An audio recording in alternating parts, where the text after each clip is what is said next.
Ken Edgett and Mike Malin are space photographers, fascinated by what they see and learn from their images. But unlike other photographers, the cameras they use are millions and millions of miles away, circling the red planet. The Mars Orbiter camera is on the Mars Global Surveyor, orbiting the planet since 1997. The mission's longevity has allowed scientists to monitor a changing planet.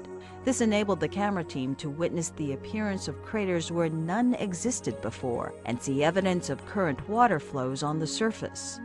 The thing that startles me the most is the idea that water has flowed on Mars in this decade. One of these two sites that we observed, it had no new deposit in the gully in 2001, which was in this decade. We come back in 2005 and there's this stuff. That was amazing. You think what's actually happening is that there's ice formed in the rock and it's acting as a dam, and then water builds up behind that ice dam, and when the pressure of that water gets high enough, it breaks through the dam and out comes a lot of water and the debris that was forming the dam. For an astronaut or a robotic vehicle, you wouldn't want to be in the gully at the time. Clearly that would be like being caught in a channel in the desert during a flash flood. Many of us have heard for years the mantra of follow the water, that's what NASA's Mars exploration is about. We now know where to look. Using this before and after technique, the team made another very serendipitous discovery. It was in a picture that we had taken as context for a higher resolution view, and I put in my notes, why hadn't we taken a picture of the dark spot? And Ken's response was because it didn't exist. It was an impact crater, a new one, formed in the last 5 to 6 years.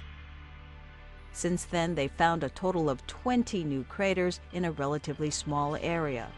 If someone were to live on Mars for about 20 years, the cratering rate is high enough that they would hear one of these events sometimes during those 20 years. There are enough of these objects hitting, spread out statistically over the planet, that you would expect to hear one of these blasts when it hit the ground. That isn't happening on the Earth. The findings add to Mars Global Surveyor's legacy. The spacecraft is probably finished with its operating life, but it leaves a treasury of scientific discovery. To find any evidence for liquid water today is mind-boggling.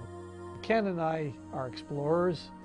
We unfortunately have to use a surrogate vehicle. I think both of us would love to go to Mars and come back, but this is exploration. It's not just an intellectual activity, it's an emotional activity as well. NASA's Mars Reconnaissance Orbiter continues the work of Mars Global Surveyor by taking pictures of this amazing planet at even higher resolutions.